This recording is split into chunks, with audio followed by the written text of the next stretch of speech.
চলতি বছরের জানুয়ারিতে হোয়াইট হাউসে ফিরে আসার পর থেকে মার্কিন প্রেসিডেন্ট ডোনাল্ড ট্রাম্প যুক্তরাষ্ট্রের ভিতরে সামরিক বাহিনীর কার্যক্রম সম্প্রসারিত করেছেন।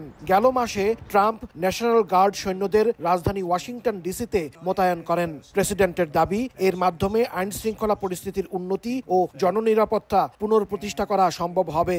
রাজধানীর মেট্রোপলিটন পুলিশ ডিপার্টমেন্টকেও সরাসরি ফেডারেল নিয়ন্ত্রণে নিয়ে আসেন ট্রাম্প। মার্কিন প্রেসিডেন্টের এমন নজিরবিহীন সিদ্ধান্তে যুক্তরাষ্ট্র জুড়ে সৃষ্টি হয় মিশ্র প্রতিক্রিয়া।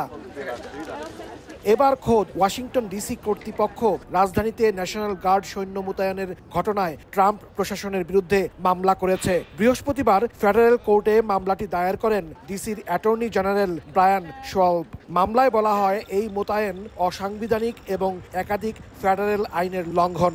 আদালতের কাছে এই মোতায়েন বন্ধে আদেশ জারিরও আবেদন জানানো হয়েছে।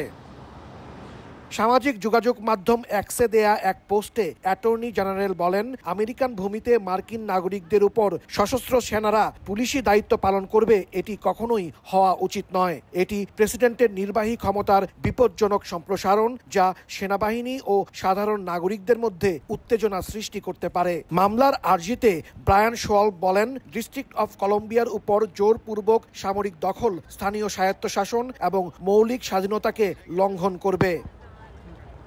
গেল 11 আগস্ট অপরাধ বিরোধী কর্মসূচির অংশ হিসেবে রাজধানী ওয়াশিংটন ডিসিতে প্রায় 2500 সৈন্য মোতায়েন করেন ডোনাল্ড ট্রাম্প। এসব সৈন্যদের মধ্যে অর্ধেকেরও বেশি সৈন্য রিপাবলিকান সমর্থিত 6টি অঙ্গরাজ্য থেকে আনা হয়েছে, যাদের অস্ত্র বহন করার নির্দেশ ও গ্রেফতারের ক্ষমতা দিয়েছেন ট্রাম্প। হাসানুজ্জামান সাকি, সময় সংবাদ, যুক্তরাষ্ট্র।